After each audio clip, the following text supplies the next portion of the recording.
आजिर recipe बिना पियाज रसुण गोटे साधा थाली। एमितिर तो आम ओडिया मानकर साधा थाली भारी प्रिय।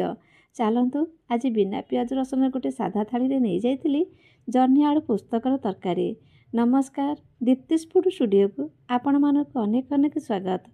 जह्नी आलू पुस्तक तरकारी खाइबापी भारी स्वादिया लगी थाए। चलतु आज जह्नी आलू पुस्तकर तरकारी तैयारी करिबा, से पुणी बिना पियाज रसुण रे। जह्नी को भलरे पुरे चोपा छड़ेकी ताकू धोई सारा पर तापर ताकू एमती छोट करके काटिदेबा। कहीं जह्नी बहुत सारा पानी बाहर से धोई देकी ही काटिबा। तापर नहीं गोटे आलू आलू को भी भल रूप में धोई देकी ता चोपा छड़े देकी छोट छोट करके काटिदेबा। चाहिए आपण मैंने आलू को भी स्किप करि पारंती, केवल जह्नी रे भी करि परिबे। एपटे किछि मसला नहीं जाइथिली। मसला नहीं जाइथिली धनिया गोटे चामच, जीरा, तापर नहीं जाइथिली पुस्तक आ शुखला लंका अदा खंडे ताकू चिक्कण करके बाटिदेबा।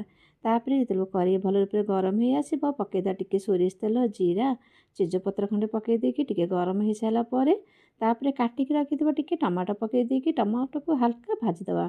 तापर पकईदेबा रेड चिली पाउडर गोटे चामच। टिके भाजी सारा पर आम जो मसला बाटिकी रखिथिले ताकू पकई देकी मसला को भल रूप में कषिदेबा। मसला कषापी बहुत ही कम समय लगे कहीं जेहेतु आम पियाज कि रसुण पड़नी बहुत कम समय भी हो। तापर टिके हल्दी पाउडर पकई देकी टिके मसला को एमती कषि सारा पर तापर आम जो काटिकी रखिथे जह्नी आलू ताकू पकईदेबा। स्वाद हिसाब से पकईदेबा लुण। लुण आपण मैंने कम बेसी करिपारंती। तापर मसला सहित जह्नी आलू को भल रूप में एमती कषिदेबा। एमितिर तो जह्नी टिके पानी बाहरी थाए, से मसला कषि सारा पर पानी दबानी। तापर गैस फ्लेम मीडियम रखिकी कभर करदेबा। आराम से बहुत शीघ्र भी सीझीज। तापर देखु केते सुंदर देखा जाउची। आ मसला भी भल रूप में तरकारी सहित भल रूप में फुटी आसी।